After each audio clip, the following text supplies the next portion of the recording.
Compton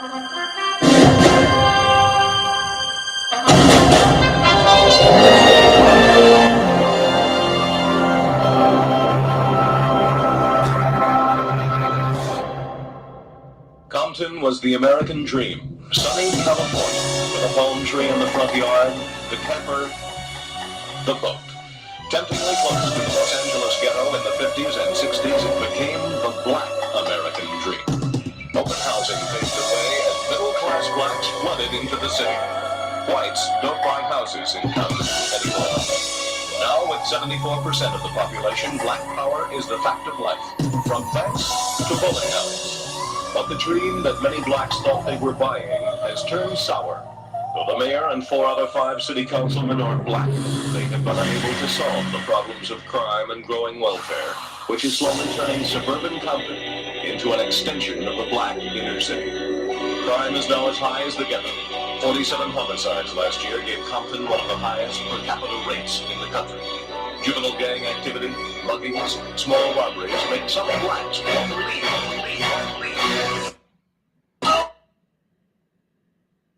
Bitch better have my money.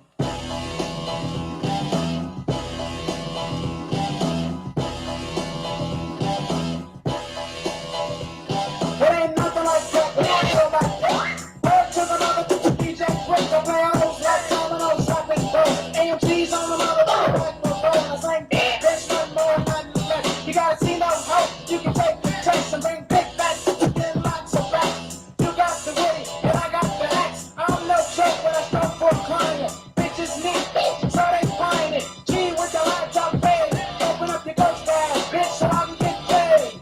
And take off your G-string clothes. Bitch, eat your Wheaties, cause I don't pose. What are you laughing at? Ain't a damn thing funny. Bitch better have my money. Come here! Charged by the inch, I charge by the foot.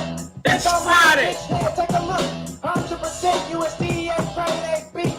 Here's my card, call me. You look like you ain't been bumped in a while. Pick up the mother, rolling down, and have your money in a big ass stack. I'm swinging this like a new jack.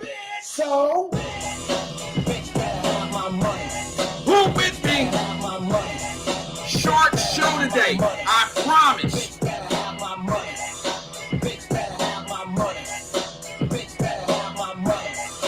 Bitch better have my money. Come here. Bitch better have my money. Choose the position pronto, you're on the go.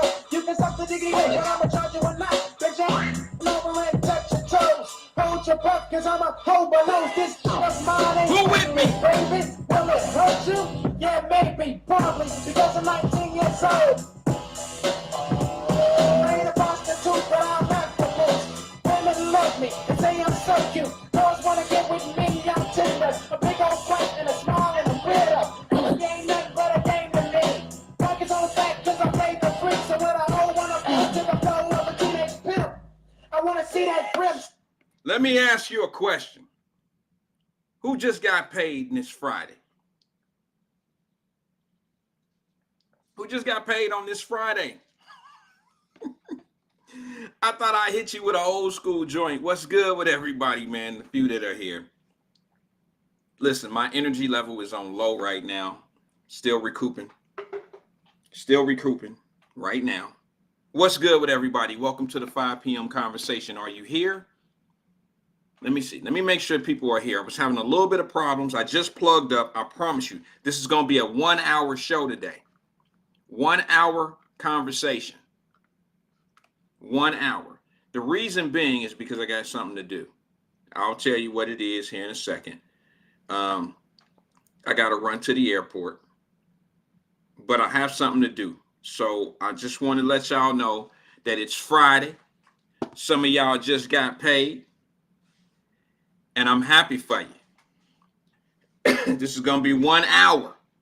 Where's my alarm clock? Who do I got in here? Who can be my alarm clock? What's good? Look at AP. He just chopped in. He been here for a minute, y'all. He started with us early. Angela Kinney pops in. She says, solutions. AP says, what up, fam? Brenda Early pops in. She says, happy Friday. And Linda Matthews just pops in and she says, hey, family. Listen, this is going to be a short one. Hit the tag or tag somebody, hit the share. Hit the like, I don't know if y'all want to hit the like. I only got a couple things to do today as far as talk about, and then I got some things I got to do. It's Friday. I'm going to do me today. Sabrina Calloway pops in. What's good, Queen? She says, good Friday evening, Wyatt-Live family. What's happening with you, Queen?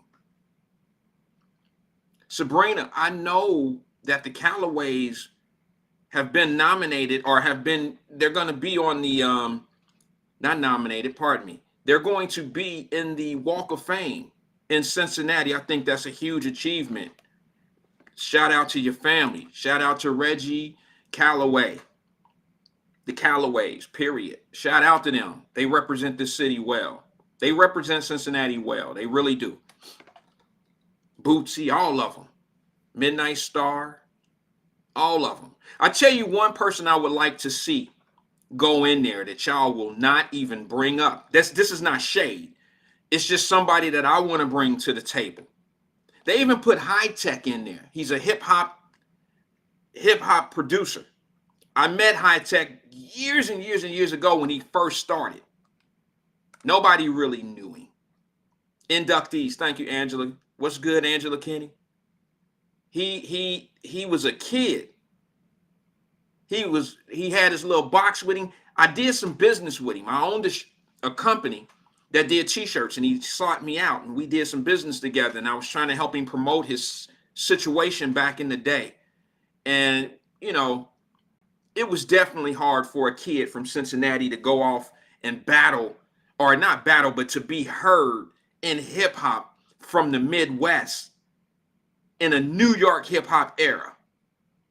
So shout out to my boy, to my guy, High Tech. That's a huge achievement for your local city to even think of you. Shout out to the people running that. I mean, damn, y'all dug up High Tech. Not that it's not deserved, but who would have ever thought?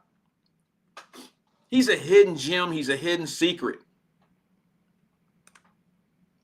But let me give you one more person that I think is well deserving. They don't have a huge body of work, but the little bit of body of work that they do have is it was very strong. Okay. And they were very influential. They traveled the world. And I'm going to give you this name right here that I would love to see go into that Walk of Fame as well. Maybe not this year, maybe not next year, whatever. Let's just make sure we don't pass this sister by. Her name is Penny Ford. Anybody know Penny Ford? We all know Midnight Stars and all that type of stuff, you know, Belinda and all them, they all dope.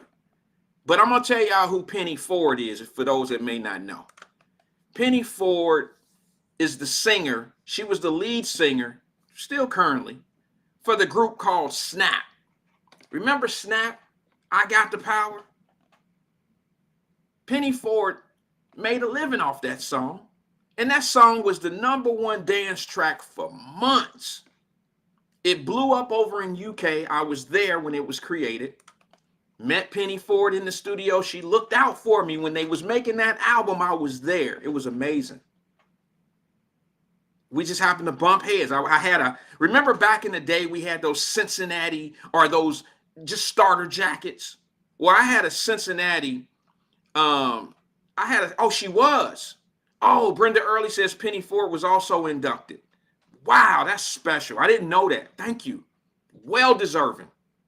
Somebody on their shit. Somebody on their job. Somebody on their job doing this, I'm telling you. This shit is not like some penny, it's not some type of rickety rackety, they on their job. To go out and seek out High Tech, Penny Ford. Come on, man. The obvious names are Bootsy, the Callaways, Midnight Star. Those are the obvious people. Isley Brothers. Those are the obvious icons. Obvious.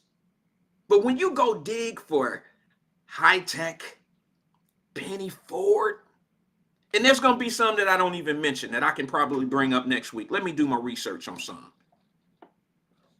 That's special. Shout out to my dude, High Tech. Shout out to my girl, Penny Ford.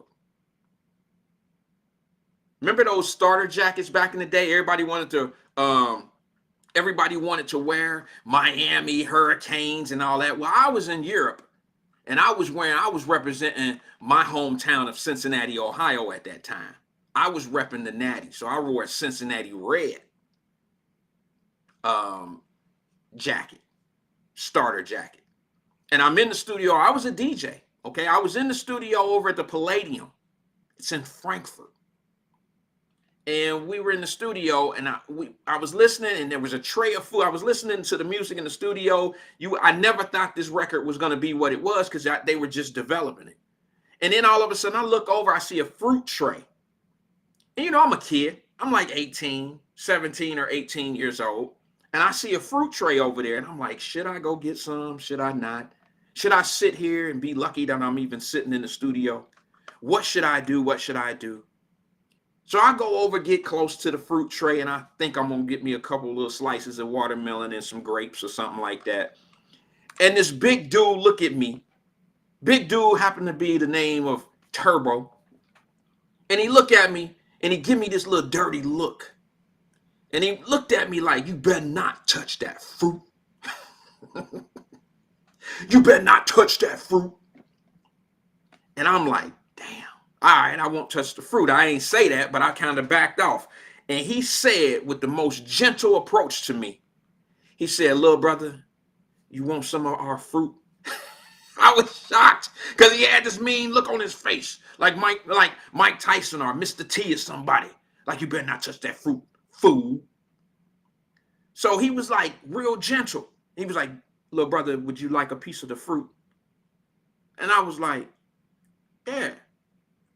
I took a piece of fruit and he walked away. And then another bodyguard, I don't know what the hell he was. He was on some extra shit, flashlight cop. He walks in and sees me reach for the fruit. As I pick up the piece of fruit, Turbo is already gone into another room. And this dude don't know that I've gotten permission to get a piece of fruit. So this dude want to be all extra and shit like I done stole something or snuck into the studio. And he not grabbed me, but he put his hands on me. Put his hands on me and was like, hey, that fruit is not for you. You can't eat none of that fruit. Put the fruit down. I'm like, but the dude in there said I could have a piece of fruit, man. I didn't need no harm. So then here come Penny Ford out of the booth, sweating, literally sweating. I don't even know her.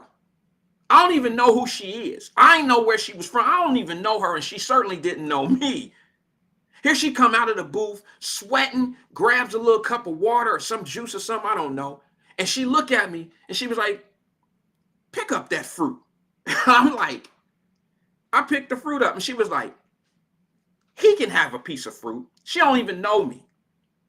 So I eat the piece of fruit, and the little bodyguard or whatever, he walk out the room. And then she looked at me because I got on a Cincinnati Reds starter jacket and I'm rocking my Cincinnati Reds baseball cap. And she was like, what do you even know about Cincinnati? And I said, shit. I said, that's where I'm from. And then she popped up and was like, what? I said, yes, ma'am. I was like, yeah, that's where I'm from. I'm from the Natty. She said, you ain't from Cincinnati. You just like the jacket. Long story short, all I had to tell her was what, y'all? All I had to tell her was 1335 John Street. That's where I was raised. Law homes, Lincoln Courts. And that's when we became cool. And it's such a small world. For this place to be so big, it's so small, this thing called the world. Who would have ever thought a Cincinnati connection would be over in Europe at the same time in the same studio, and they're making a #1 hit, and I was privileged to sit there and watch them produce, cut, edit, go over the things. I've heard the versions that no one ever heard before. I heard the cuts that they didn't want in that song. I heard the things that I would have liked to hear in that song that they took out. Just a blessed child sitting there listening to a #1 hit in the world being manufactured right in front of me. And the greatness about it is, here we had Cincinnati very own Penny Ford as the lead vocalist. Oh man, I didn't know what I had. Good thing they didn't have cell phones and TikTok and Instagram and all this old goofy shit they got now. Cause I probably would have been in there snapping pictures and doing all type of shit like crazy. I understand what these kids are going through today with all this Instagram and all that TikTok and taking pictures. I get it. But here's what's up.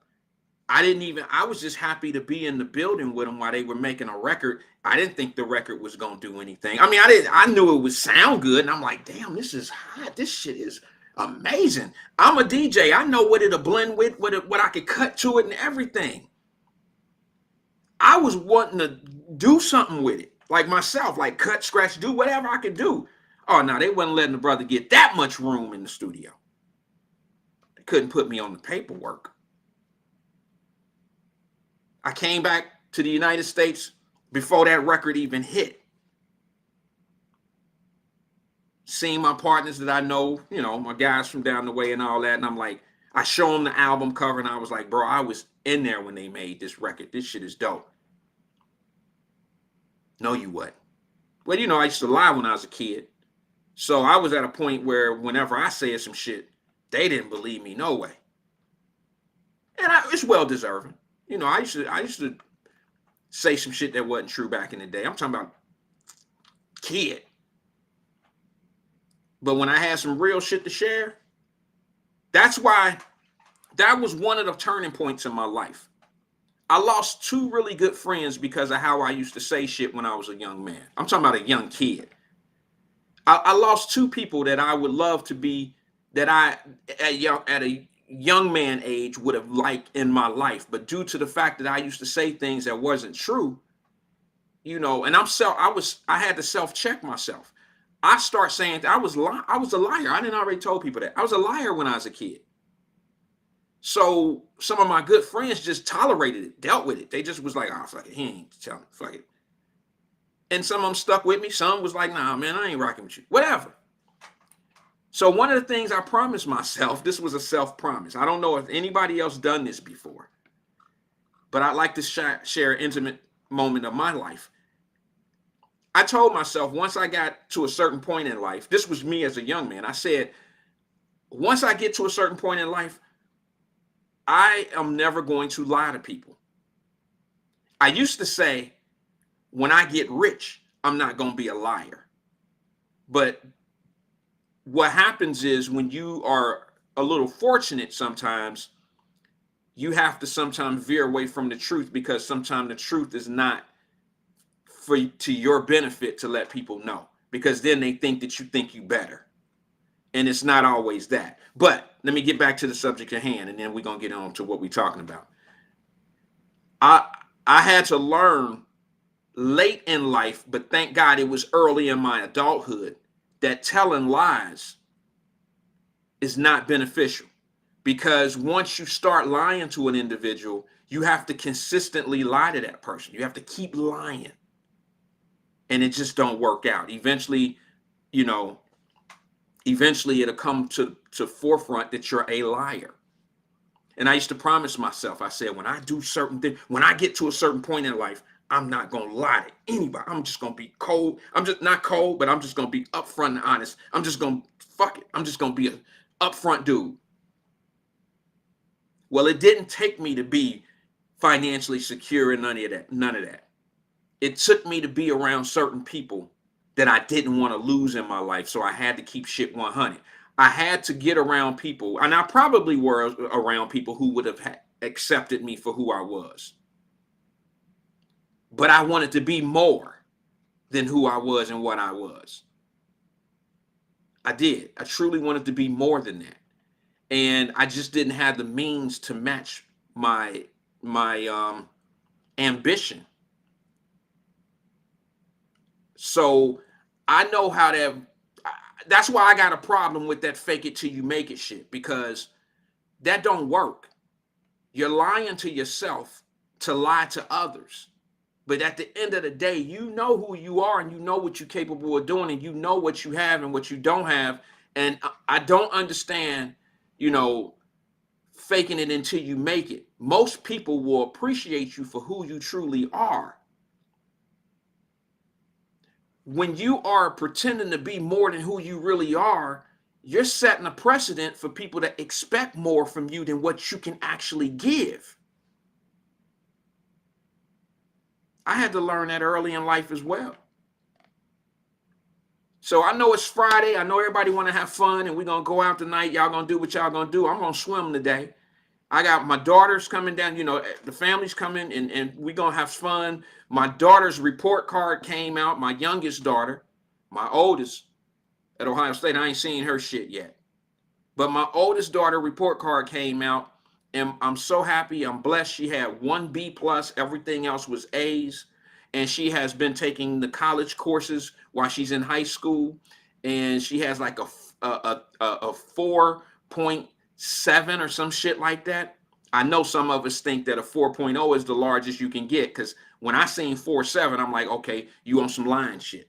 I'm just kidding. But I know that you get these extra credit and extra GPA points when you take college classes. So I'm super proud of her.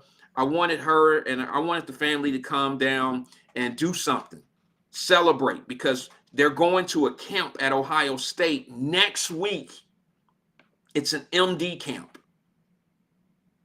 It's an MD camp. It's a camp for kids that are going into like medical school, and that preps them for what medical school truly is and things of that nature. Okay, and it's a 3-week camp, and my oldest daughter and my youngest daughter are staying together at the campus up at Ohio State. So I flew them down, and we're going to do some stuff tonight. We're going to have a great time. We're going to celebrate grades. We're going to celebrate excellence. We're gonna celebrate you know, just putting your best foot forward. We're just gonna celebrate. I truly believe that if I require a lot from my children, that I should be able to reward them at the same level that I require excellence. I'm just gonna be honest with you. So we're gonna do some things tonight. We'll probably go over. I don't know. We're going to do something big this weekend. I might even record it. I might do something. I don't know. We'll see what happens. I hope everybody else's weekend is great. I really do. And I love Facebook right now. I love social media right now. Not for the gossip and the bullshit. I love to see all the cap and gowns. And I just love to see that. Y'all know me. I talk about education all day, every day. I love to see. Let me tell you what I love to see. One brought me to teardrops. There was a 46-year-old woman on Facebook. I don't know if anybody else seen this. I don't even know if her and I are friends on Facebook. She's 46, I believe. 46 or 47, I can't remember. Walking with her cap and gown on, talking about ain't nothing never gonna hold me back ever again in life. Guess what that sister got? Did she get her bachelor's? Did she get a master's? Did she get what's the 2-year an associate's? No. This sister got her GED. 46 years old. She got her GED. I took certain feelings on that more than I've seen these young kids getting out of high school. It was just the message that she put in her post that I felt it. I felt what she said. And it was like nothing else will ever. I had to think that must have been a burden on that sister's life. You know, how do you tell your children to do certain things and you didn't do it yourself? There was a whole lot in that message, man, that she wrote. I should have snapshotted. I'm going to share that one day. But I'd like to reach out to the sister and get permission. Although she put it on social media, I don't want to make it seem like I'm trying to exploit her or anything like that. I'd rather have a conversation with her and see if she's okay with me talking about it and putting her on here, maybe even calling her and see if she would come in and express it. I would love her to read what she put in the post instead of me reading it, because I'm sure you would get better. You would get a better, it would come off stronger, I'm pretty sure. I was super proud of that. 46, and she was like, nothing will never hold me back again. And we're talking about a high school diploma. We're talking about a GED. And I'm like, that's super special. How could I not cheer for someone like that? All right, so look, I don't have much to talk about today. It's Friday. I'm sure some of y'all done got paid and shit, and you ain't gonna hang around. You probably at happy hour sneaking this conversation in right now. You probably sitting at the bar or on your way to happy hour. What up, Wayne the travel guy, Brenda Early, Angela Kinney, and others that don't make comments. Hello to you too. I'm about to go jump in the water here in a minute and enjoy myself like everybody else should. And a couple things I like to talk about. Just one. If you give me, I told you this is going to be a short show. And I just want to bring up something. There was talk in the city of Cincinnati about the stadium and about World Cup. All right? And what's crazy about this is, you know, it had to go to the commissioner's office, and there's like 3 commissioners in the city of Cincinnati, from my understanding. And one of the commissioners, Alicia Reese, brought up some issues of the contract. It's not really a contract, it's a proposal. And I know we like to say contract, but it's a proposal. Okay? A contract is once your city is in motion and selected. The city of Cincinnati is one of the few cities who's down to the narrow pickings of if World Cup would even come to your city or not. And I'd like to say something about this, because I think it needs to be presented not necessarily in a different way. I just think a different perspective needs to come in and elaborate. I'm not a commissioner. I'm none of that. Y'all already know how I feel. I believe that Alicia Reese is a gorgeous, smart, intelligent woman. But I have to look at this for what it truly is. I've been hearing a lot of criticism, and I even been hearing people talk about the stadium and the soccer TQL stadium and how stupid it was for them to build a stadium like that and not be able to play a World Cup game in. Well, it's not as stupid as you think it is. It's not as stupid as Paul Brown Stadium being 20 years old now, over 20 years old. It's not as stupid as you saying Cincinnati should have just put a dome up. All that is not stupid. There's a level of expense that comes with everything that you call stupid. Do you know how expensive it is to maintain? First of all, to build a dome stadium is very expensive. To build it. Everything about it is more expensive to put up in the air.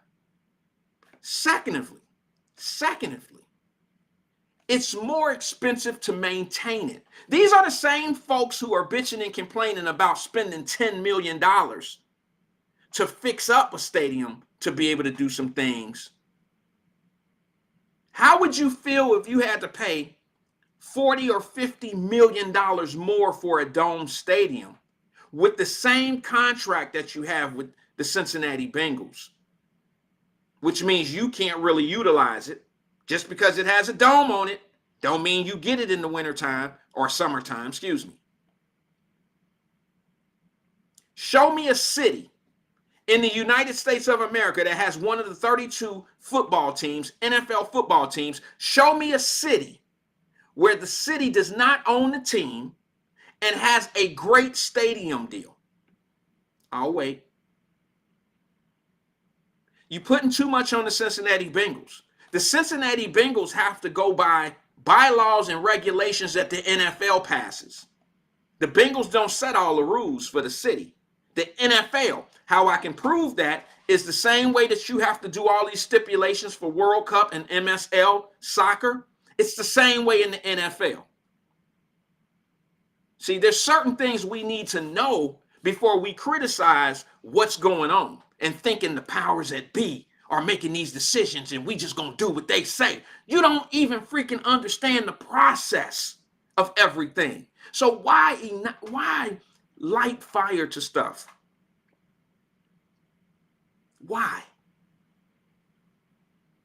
So let me ask you, who's prepared 20 years ago, who was prepared to spend even more to put a dome on top of that?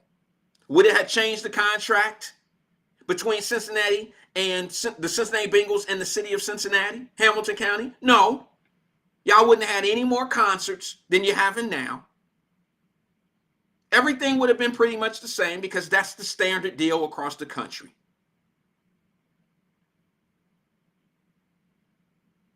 Standard deal.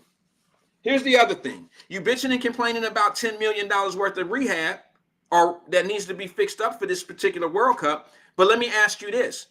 Are you prepared to do the maintenance on a dome stadium every year? Are you prepared to pay the extra money each year of tax dollars to maintain and maintenance a dome stadium?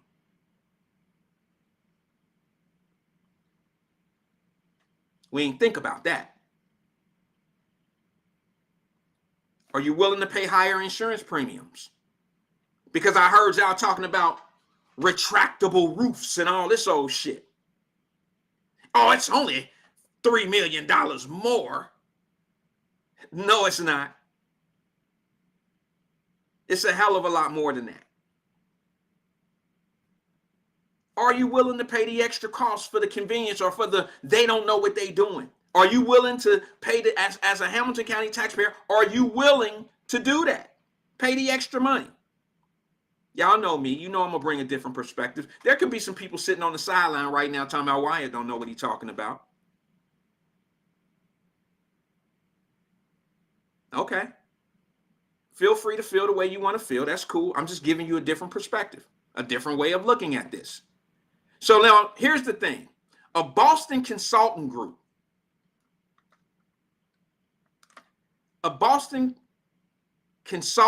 comes in and tells and gives us an evaluation, basically a breakdown of an estimated return on World Cup soccer coming to the city of Cincinnati. And what they came up with was it would bring an estimated $480 million to the region. $480 million to the region, to the surrounding area. It would bring an estimated 40,000 jobs to the area. Keep in mind, you're talking about a commitment to Paul Brown Stadium of a $10 million upgrade that could probably maybe even go 1.5 times more than what's been announced, because that's an estimate. That's estimated. You could possibly spend up to $40 million doing this project. Let me weigh this. Let's put it on a scale. You could potentially spend $40 million. Oh my goodness, that's a lot of cheese. But if you're bringing $480 million to a region, the last time I checked,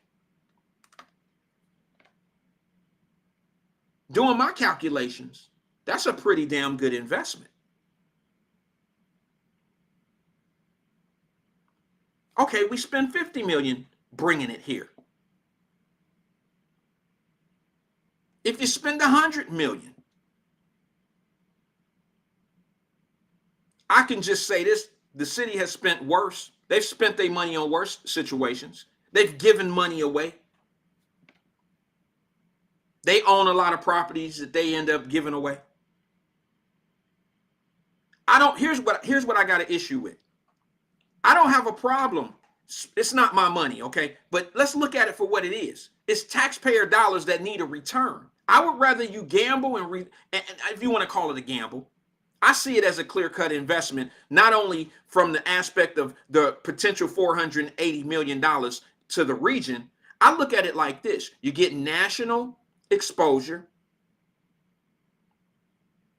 That national exposure is worth way more money than what we willing to spend if we were to run national ads about how great Cincinnati is to live.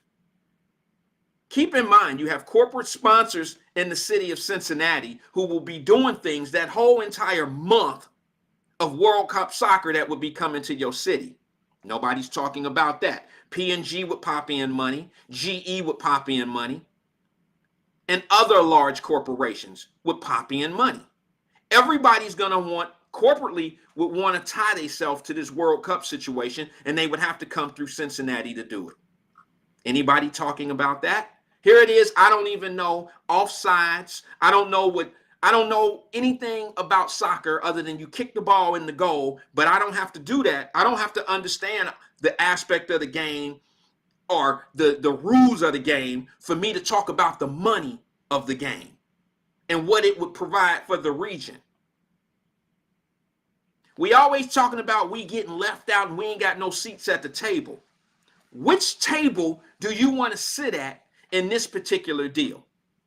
I don't have $20-30 million to invest in this, but I could probably invest $10,000 or $20,000 into something that I can find my space and figure out this thing is not even happening till 2026. So once again, I'm about to put my entrepreneurial hat on.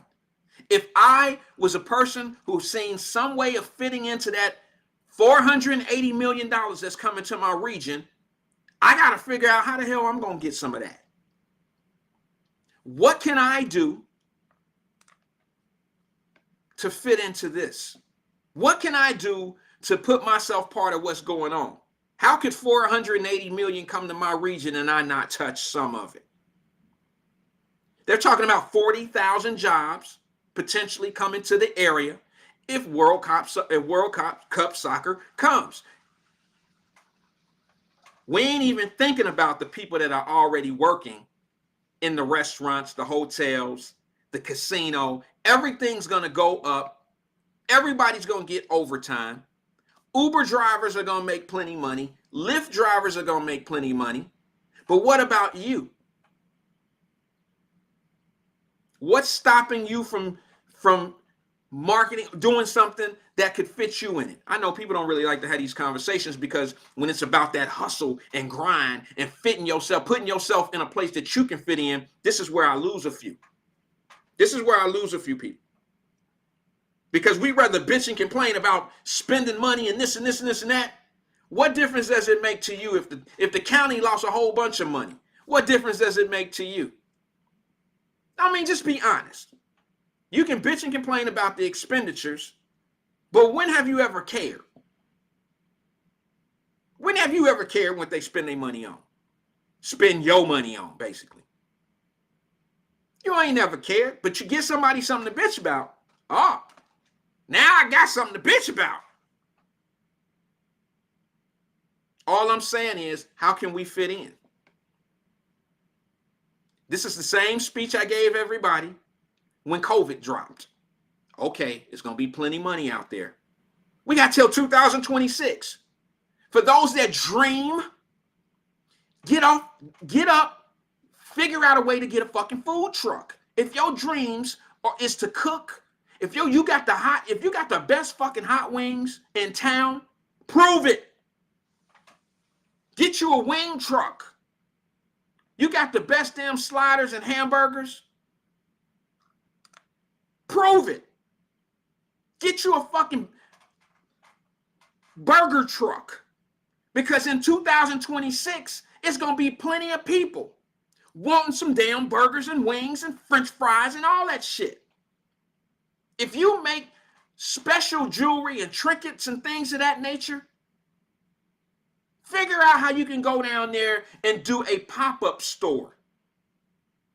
Put yourself in a position to receive the opportunity.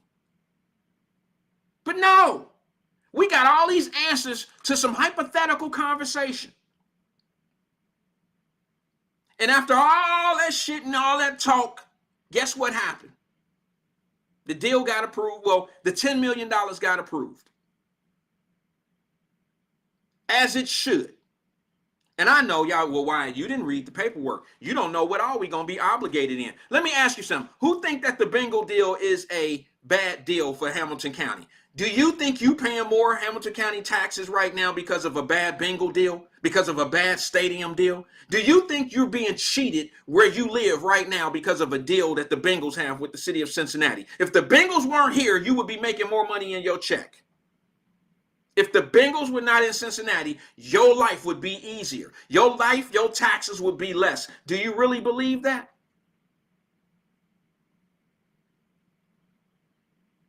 Here's the other thing I want to bring up. Why would you bitch and complain about what TQL is doing if they can't host the World Cup soccer? There's a reason. They listen. Don't be mad at them. They are a private company. They put their own money up. They use 90% of their own money to make that deal happen. If they didn't build something big enough to be able to do some World Cup, that's on them. They're a private company. They're going to miss all of the retail sale and the hot dog sales. They're going to miss all of that. Why would you think it? You act like Hamilton County bought $490 million stadium. That was FC Cincinnati money who did that. Private investors. They can only afford so much and needed so much space. They just now crawling. If it wasn't for them, it wouldn't even be an opportunity for World Cup to even be in Cincinnati. We wouldn't even be on the radar. My God. Why are we so cynical about things? Here's what I say to you.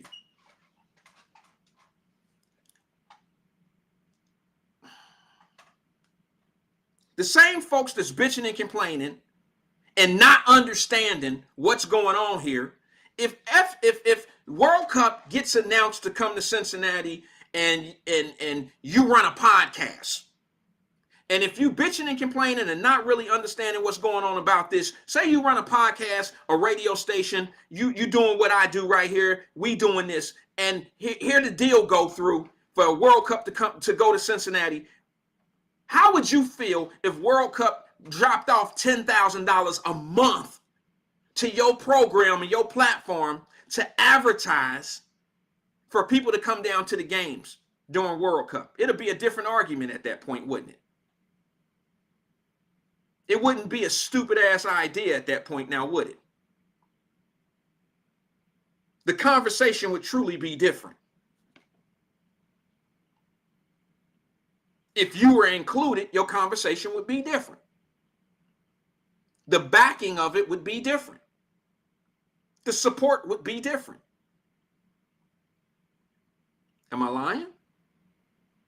Who wouldn't promote World Cup to come if they knew they were going to benefit from it?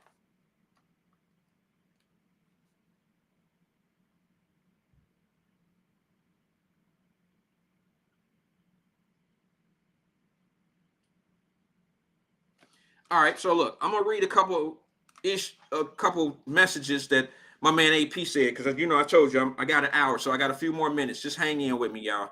He says, Anthony Prosser, I know some other people made some comments. Hold on one second. Let me see how far I can go before I lose everything here. Sabrina Calloway says, I love this kind of conversation. I've got this on my radar now. Absolutely. Not FC, but some World Cup type of mask. I don't know if they're going to be wearing masks in 2026, but I know you can cook your ass off. I ain't trying to put your business out there. Why not put your business out there? Sabrina is an excellent cook, y'all. She does catering for events. Support her. Put some of your recipes out there. Sabrina, get ready to sell some wings or some of your whatever, your collard greens, whatever the hell you do best. Get ready to sell some of it in 2026. Those folks eat. Those folks eat. AP says, I bitched when I found out how Mike got total control of basically everything from a stadium we pay for. I voted yes on the stadium. Wouldn't have if I had known it was going down. Here's what happens. Go to Charlotte. Go to New Orleans. Go to New England. And go to a couple other cities. I can't name all of them. Find out how their stadium deals are structured. This is not Mike Brown. Listen, I'm not a super duper fan of Mike Brown, okay? We lost him many years because of bad judgments in the game. But you got to understand, a lot of the deals, a lot of the paperwork, a lot of the deal that's in the paperwork that Hamilton County has with the Bengals, some of that stuff has a lot to do with how the NFL does business. You notice how when we went to the Bengals, I'm going to say we by saying Hamilton County. When Hamilton County went to the Bengals to do a Super Bowl party watch at the stadium, it wasn't the Bengals who said no. It was the NFL who said no. You got to understand, you can't own your own Kentucky Fried Chicken or your own churches or your own Popeyes and put whatever the fuck you want to put on the menu. These are franchises that have rules and regulations of the brand, the Shield. So when we sit back and say these are bad stadium deals, you can say that across the country. I'm just being honest with you. You can say that across the country because there's a standard mold. There's a standard mold of how you do business with the NFL brand. I'm sorry. I hate to break it to everybody and tell you this truth, but it's the truth. Let me give you a perfect example of why the NFL may say no to something like that. Did you see what happened in that last Milwaukee Bucks playoff game or something that I don't know? Yeah, playoff game. You see they had a playoff game watch party at the stadium. See about all that shooting and all that shit that went on?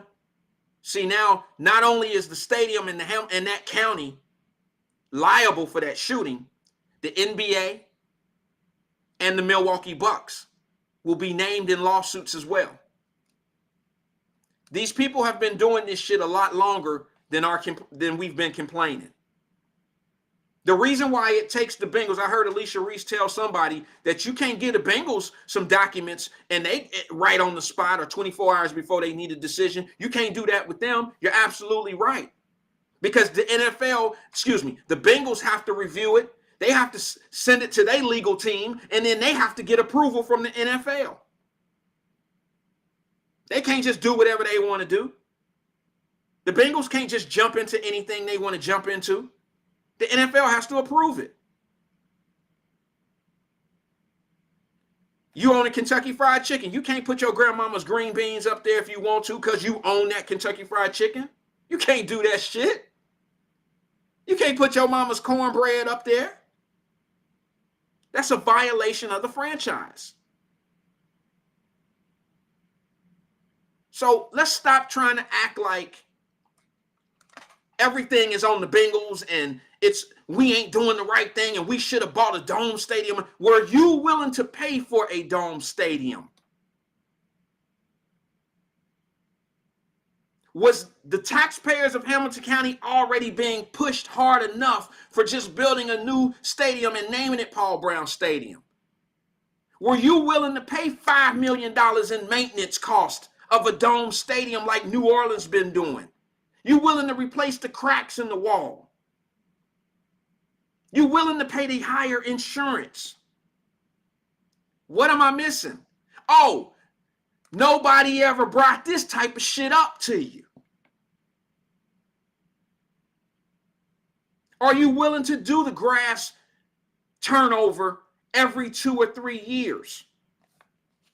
Nope, because nobody brought it up to you.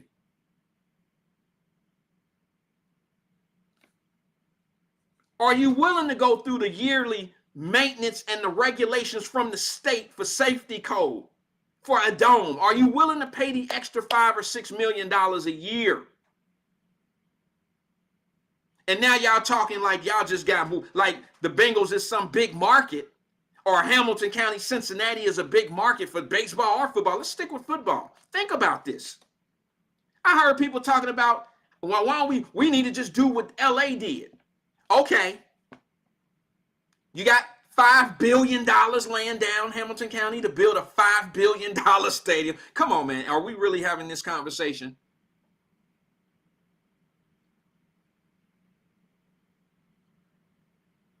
So we hollering about $10 million initial start that could move up to possibly $40 million.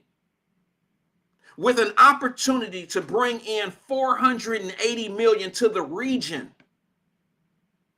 I bet you everybody's complaining except for the business community of Hamilton County.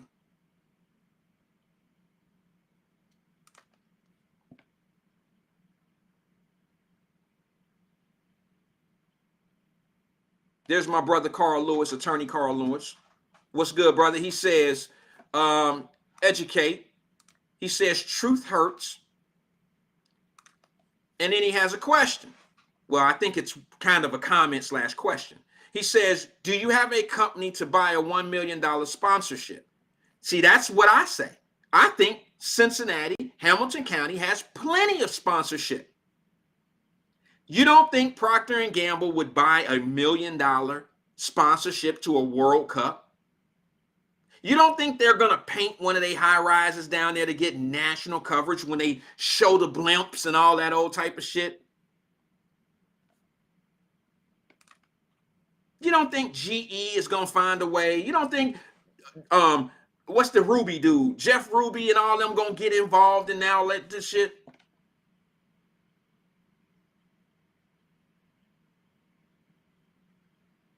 Of course they will.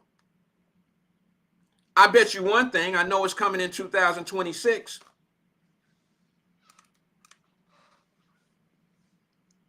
I know if it's coming, I'm gearing myself up for 2026. I'm not going to wait for the New Year's party, the ball to come down and count down in 2025, and then think I'm going to be ready. Then I'm going to say, all right, it's New Year's, it's 2026. I'm about to get started on what I'm going to do for World Cup in about 4 months. 5 or 6 months later. I'm not going to do that. So Carl is asking, he says, when he said, pardon me, he says, do you have a company to buy a $1 million sponsorship? Pardon me. He said a black-owned company. Now, I don't know. He says, yes, P&G will, but what about us? Well, that might not be our position, Carl. Our position may not be to buy sponsorship. That's an expenditure. I'm talking about where do we fit in on the economic end of receiving money. P&G and the big companies can afford to do the sponsors. But I'm talking about how do we receive some of that money? Bro, they don't want to talk about this, man. They don't want to talk about this. They'll listen to people complain and bitch up and down about how much money being spent. They don't want to talk about this. It's not our position to run a $25,000 ad if we can't do worldly business, because the world would be looking at us. Listen, sometimes you can overstep yourself. That's where I'm going right now. He says there are ducks in a row to receive the money. This is what I'm saying. If you run a $25,000 ad to be able to show it to the world, you better be able to service the world. That's all I'm saying. So I'm not looking for people like us to run ads. That ain't what I'm looking for. I'm talking about getting some of the $480 million that'll be setting in the region. P&G can service worldly. They can service internationally. I can't service internationally. If I'm Mama and Papa Hot Wings, what I look like servicing, putting up a $10,000 billboard. But I'm going to get my ass down there. I'm going to find me a position. I might spend $5,000 advertising some kind of way, letting tourists, letting people from different countries know we got the dopest soul food. I might work deals with all the surrounding hotels. I might start cutting deals right now with Uber Eats people. I might say, hey, what do I need to do to put my coupon inside I get me an Uber driver. See, I'm just dope like this. I don't care what, you can call me what you want to call me. But I'll find me a few Uber drivers who gonna rock with me. Oh, y'all looking for somewhere to eat? Here, let me tell you where to go. Here's a coupon. Here's 10% off. Tell them Reggie sent you. This is the difference between those that do and those that just want to do. I don't know.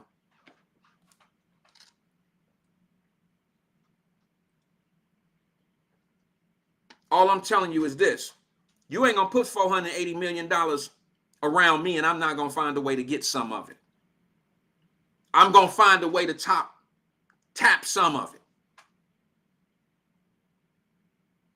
And I just want to know, when did you start caring about that stadium deal?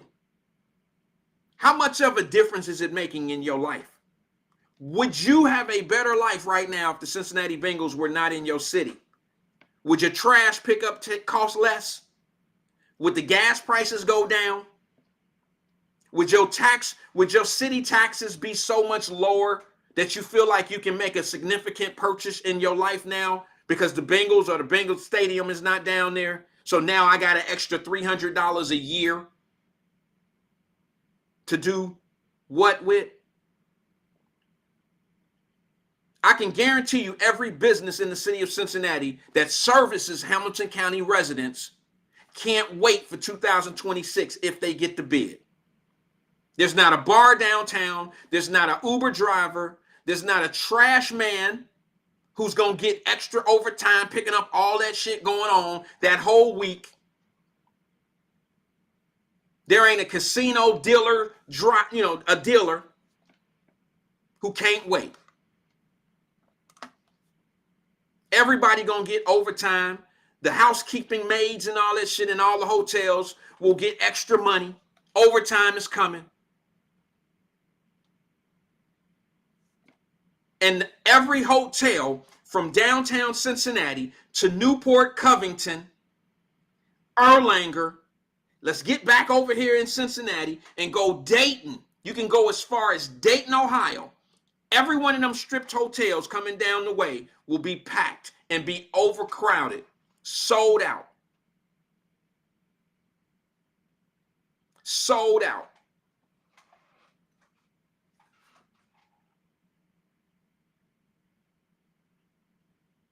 They've had smaller events and it was the same way. So I know this would happen.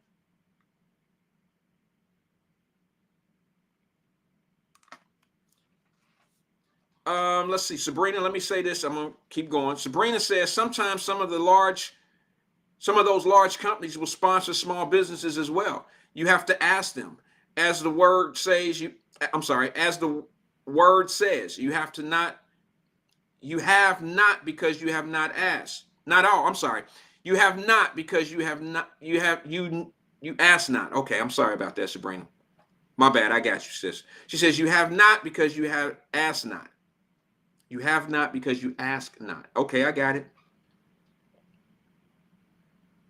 I know the conversation can be rough sometimes when you want, when you're really trying to get something across, because I'm just that dude.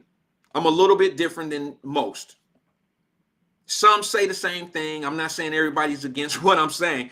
I'm saying that my delivery might just be a little bit different. I'm aggressive in making sure I show you I'm passionate about seeing people be successful. And one of the things I can't stand seeing is when people attack situations and not have full detail. I don't have full detail of what everything is going to cost. I don't have full detail. But when you hire a consultant firm to give you an estimate of what the potential earnings are, they've done their job. Keep in mind, I've heard this. I've heard some large cities turned down during the World Cup. You don't know why. You don't know if it was because they had to pull seats out of their stadium. You don't know if it was because they had to do things that what we think is extra and they asking us to do too much. You don't know if that's the same reason why they pulled out. They may not want to do it because they may not have the time to do it. If they have conventions coming in that same time of year, if they have other things going on, they may not want the World Cup to come there because they're saturated that week, that month. They may have a lot going on. It ain't got to be because you removing seats and shit out of a stadium. It don't have to be because you have to invest to get that type of return. Everything don't sound foolish to me. $10 million on a scale like that, hell, $40 million on a scale like that is not a lot of money. Or why? Well, you put up 40 million.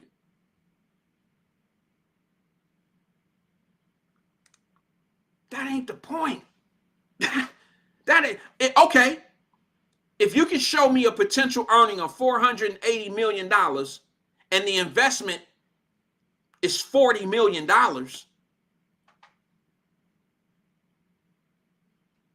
you might as well scale yourself as an Elon Musk. Come on now. I mean, sometimes we're critical thinkers and we overthink something, and then we just look for things to be wrong. This is why you get the stadiums. I hear people talking about, well, what the Bengals gonna do, what they gonna put in. You got to take all the advertisement down. They want a bare buckle. Basically what it is, folks, let me tell you what it is. It's a four-wall deal. That's what that's called in business. If I go to an arena and I rent arenas, they're going to give me the deal the way it sits. That's the agreement. But if I'm a big-time company and I come in there and I say, listen, I'm doing a national promotion for ESPN, and it's boxing. When was the last time you seen all the advertisement in those arenas on ESPN? They don't allow that. You can't have Jeff Wyler cars rental or car service or Doo-Doo's Pizza over there. And they're not going to show that shit on ESPN, and it's blocked on purpose. The deal with that arena is I need a four-wall deal. I need a floor, and I need an empty floor and four walls empty. They're not selling your advertisement for you. So what's the big deal about removing the advertisement? That's a standard deal. Well, I wouldn't say standard, but it's a notable, recognizable deal. It's a four-wall deal. But you hear we got to take the advertising down and all that. That sounds like they just trying to be extra. Well, no, they want a four-wall deal so they can put their shit up. They're going to sell advertising. They got a responsibility to the next company, whoever the network is. They have a responsibility to live up to a blank wall. The advertisers might want to put NBC up on the wall. They don't want to see Papa John Pizza. They don't want to see the Bengal logo. That's not what they're paying for.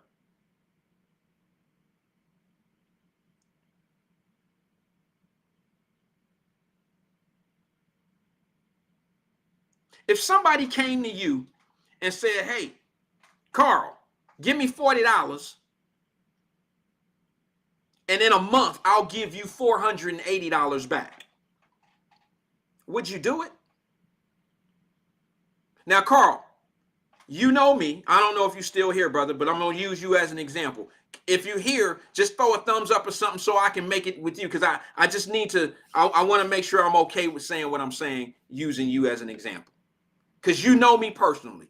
If it's somebody else in here that knows me personally, just put a thumb up. That way I can use you as an example as well. If you know me personally, I ain't talking about if we just internet cool or Facebook friend cool, that type of shit. I'm talking about if you know me. If you ever broke bread with me, if you ever been to my home, we cool.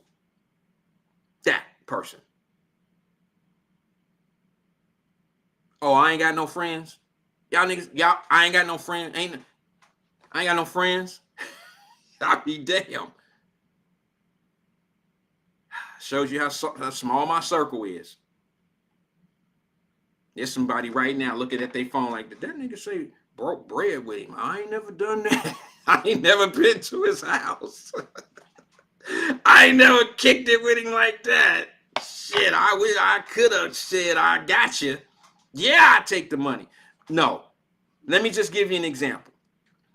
Somebody that knows me personally knows that if I say, give me $40 right now, and at the end of the month, you give me $40 today, and at the end of June, I'll give you $480 back. They gonna rush me. If you know me personally, they gonna rush me that $40.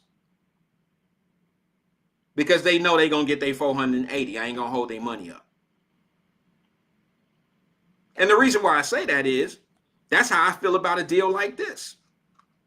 I feel that if you invest this time, energy, and all that, the reward is spectacular.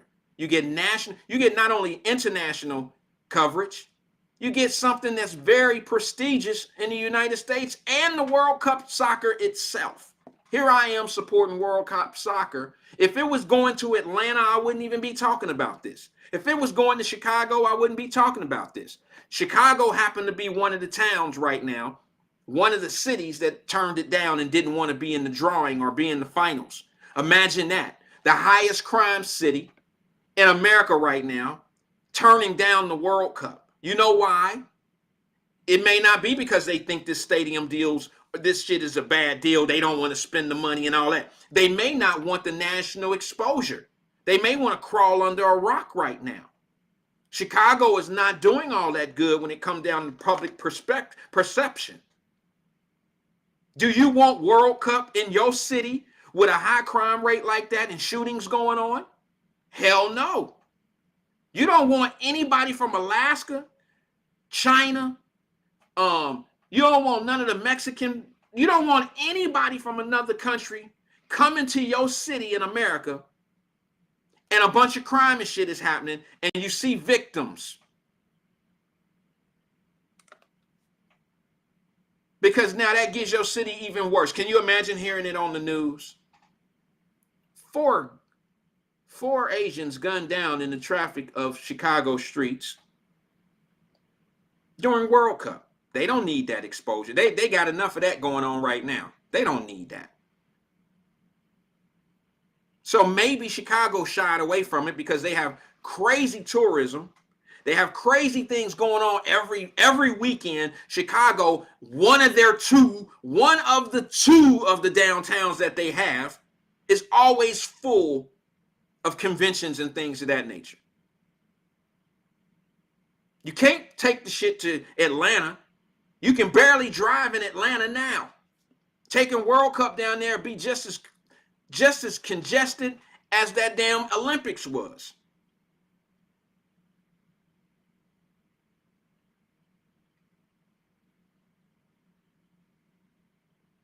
So there may be alternative reasons of why these other cities don't want the World Cup. It may not be because they're being demanding on what they want with the stadiums and people aren't allowed. No, man, it may not be that. And once again, I'm going to circle back on one point before I get up out of here. I think it's ridiculous when you say that the TQL stadium down there, the FC Cincinnati Stadium down there, what the hell was they thinking when they built it a year or two ago? Why wouldn't they build it big enough for World Cup? Well, when you put up your $490 million, let's see how big your project will be. Maybe they couldn't spend $700 million. Maybe it was out of the budget. Maybe it would have took $750 million to build a stadium big enough for World Cup. Maybe they built their stadium for their market. Their market may not call for a $780 million stadium. They used what, 10% taxpayer dollars? That ain't that much compared to how much taxpayer dollars is going towards non-rent retail shops in the city of Cincinnati.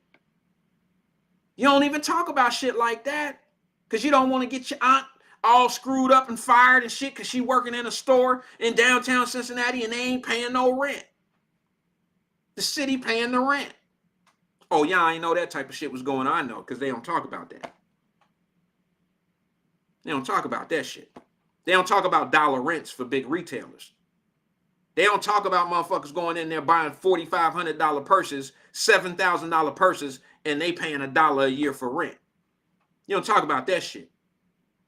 But I'm all about corporate welfare. Y'all can get mad at me if you want to. Corporate welfare is a necessity. It's necessary. The reason why downtown Cincinnati is scrapped the way it is because they didn't issue enough corporate welfare. Nobody wants to go to a desert.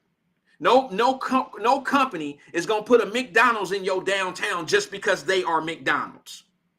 They're going to go to a location that they can profit. And they're not going to build a McDonald's in your downtown just because they can get dollar rent.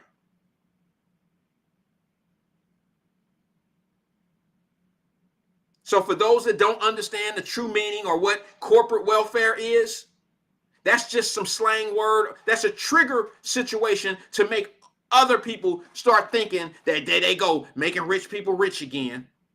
You have no concept of why cities issue out corporate welfare. You have no idea why they do that. If you're complaining about it. Would you rather sit down there and pay and charge? Would the city rather collect $10,000 a month rent from a place that's suffering and won't be there long? You choke them out of their money and they got 200 employees in the building, all of them getting paid, all of them paying income tax, all of them taking their paycheck, paying their mortgages and rents, car notes, buying food, eating at restaurants, still recycling tax dollars in your county. Do you get $10,000 from the company, or do you charge them less so you can keep 200 people employed? What do? I know. So you think corporate welfare is just put in place to keep rich people rich. It's not to keep people employed. It's not to keep cities lit. It's not to keep certain retailers and certain aspects of companies relevant. You just think it's because it's capitalism at its finest and rich people just making sure rich people get rich. That's what you think corporate welfare is? There's some things that corporations do that they've earned the right to be able to do. So what the CEO make $2 million a year and they ain't paying no rent? What service is that company providing for your area? Are they just selling shit, taking the money and run? Or do they employ your citizens? And while I'm on a roll, I'm going to say this while I got a few people on and before I go. And I'm going to say this again because it's going to be another topic. I'm sure I'm going to bring this up in topic. I can't stand it when people, and this is going to be such off the topic, but it's kind of relevant. I can't stand it when people sit back and talk about shit like black folks don't buy houses. The numbers are going down in Cincinnati for black people buying houses. Do you think it's because they're redlining in 2022 right now? Do you really think that the reason why black folks aren't buying homes in Cincinnati, being Hamilton County, is because they're redlining or the practices that happened in 1954 and 1962 and 1971? Do you think that's the reason why black folks aren't buying houses in Hamilton County? You're delusional. Most black people who put themselves in a position to buy property and buy a home, a large majority of people who live in Cincinnati, who work in Cincinnati, they buy property in Butler County, Claremont County, and other surrounding counties, some over in Kentucky, and they drive their ass down to Hamilton County, being Cincinnati, and that's where they work. You haven't even put in the equation of why property ownership in the black community in Hamilton County specifically may be down. Maybe black folks aren't buying homes in Hamilton County. They're buying them in surrounding counties.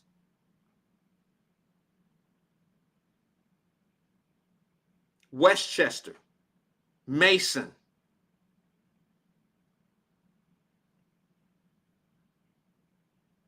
Once again, we want to use a tool of statistics that don't tell the truth. Well, the numbers are going down. The numbers are going down. And the reason why they're going down is because of this and this and this and that. Well, let me ask you this. Is black ownership of homes going down nationwide?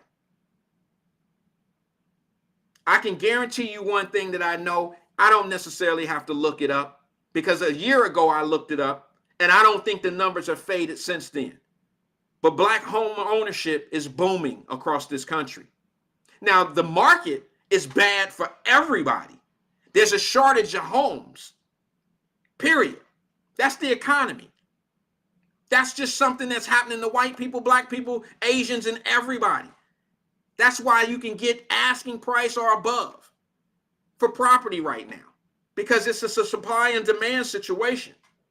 But stop utilizing. Listen, man, if you wanna sell to us, stop using us. Stop using victimization to build your portfolio or business up. Stop that shit. The shit is played out.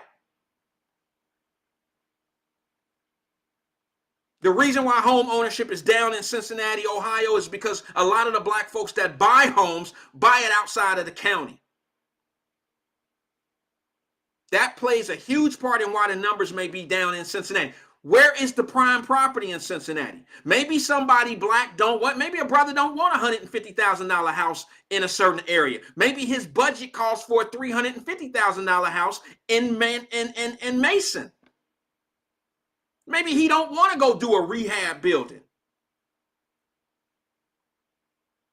Maybe he don't want to do that. Maybe him and his family want a yard. They don't want to live an inner city type of property. They may not want to live in a condo. But we want to use these phrases of home ownership is down in the black community in Cincinnati because of whatever reason, but you never mention some of the reasons why it may be on the beneficial side of it. It's always the chaos agent shit of why it's like that. I got some buddies that was looking to buy property. I think maybe only 2 of them was even interested in buying something in Cincinnati. Everybody else was trying to buy property out in Westchester, just trying to buy property, I think, out in Cleves. What is that area that's new that they're building out there in damn it, not Lebanon, but in it'll come to me. It'll come to me. It was the area that the black couple sold their house, and they said that they hit it low. The appraiser hit it low because of black art and shit on the walls. The same black folks that used a white realtor.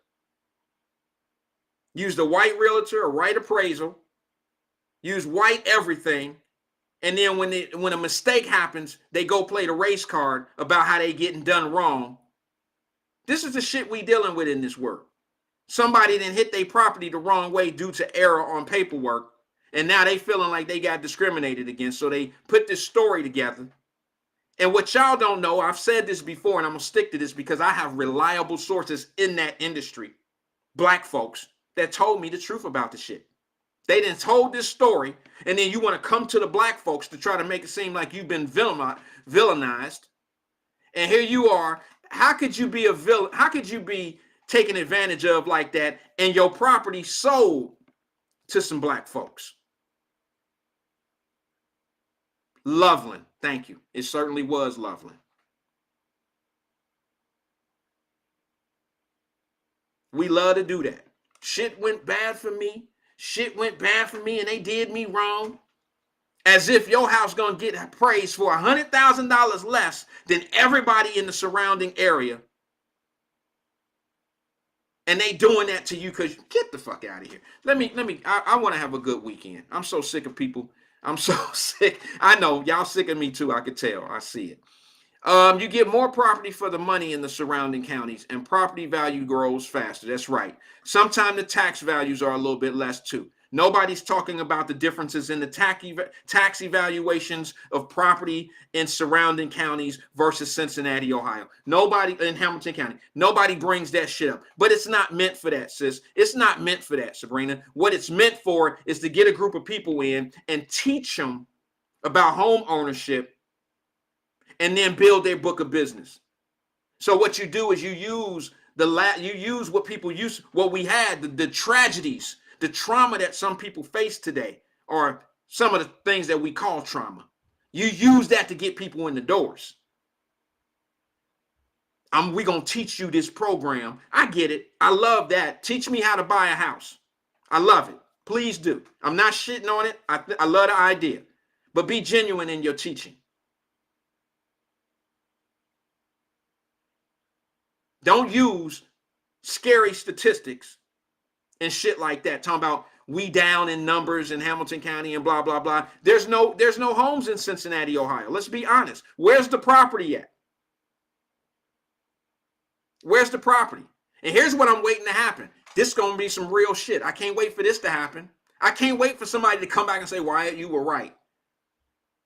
I went to one of them places and they was telling me what I can do to own a home and blah, blah, blah. I got my debt to income ratio. I got everything done right. I got my credit right. Everything's good. And as soon as I showed them the house, like I told them I wanted this one house and they told me they can help me get it. And the house happened to be in Westchester, not even in Cincinnati.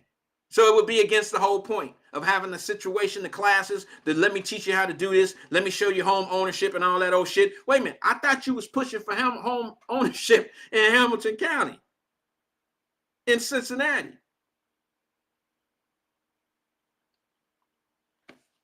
I know. I don't want to hear that shit. I know. It's Friday, y'all. It's Friday.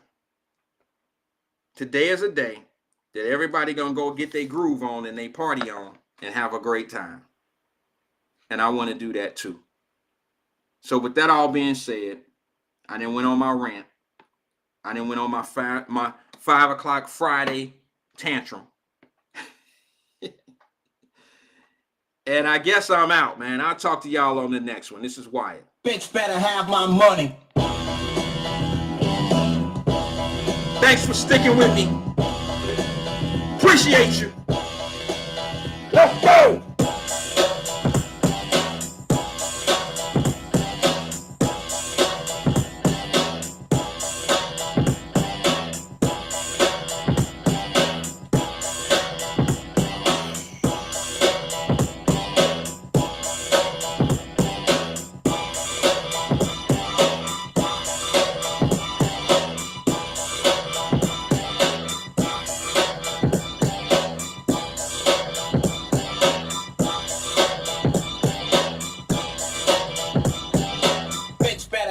Money.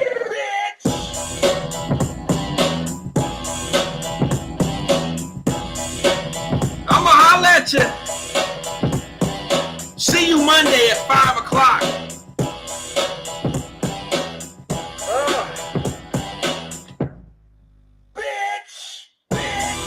Bitch better have my money. Bitch better have my money. Bitch better have my money. Bitch better have my money. Bitch better have my money. Bitch better have my money. Bitch better have my money. Bitch better have my money.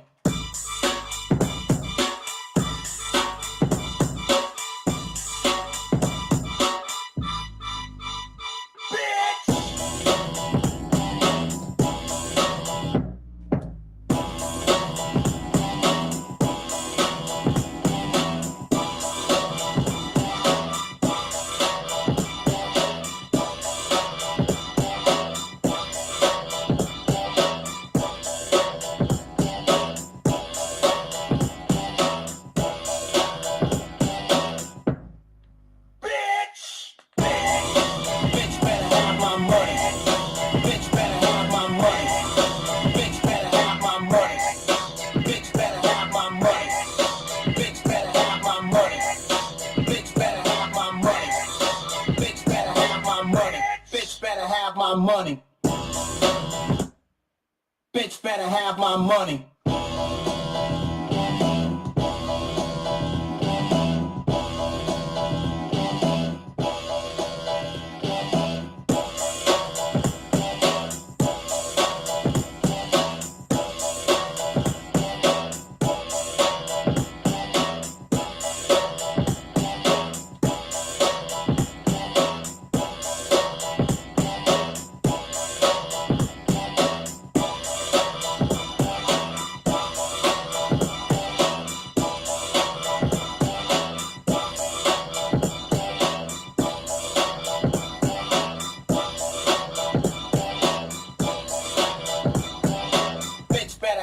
my money.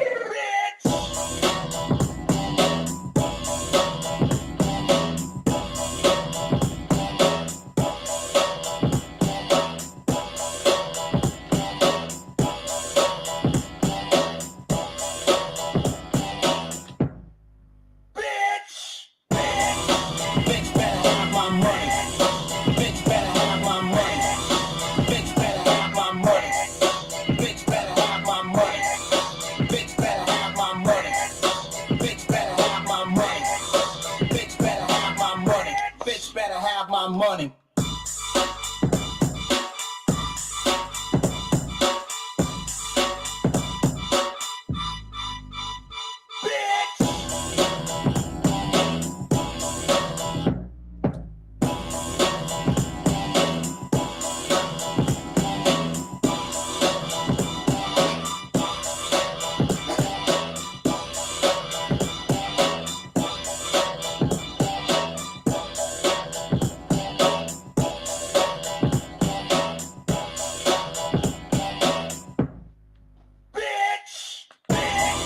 Bitch better have my money.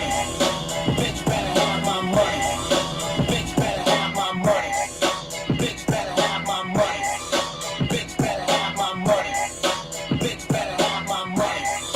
Bitch better have my money. Bitch better have my money.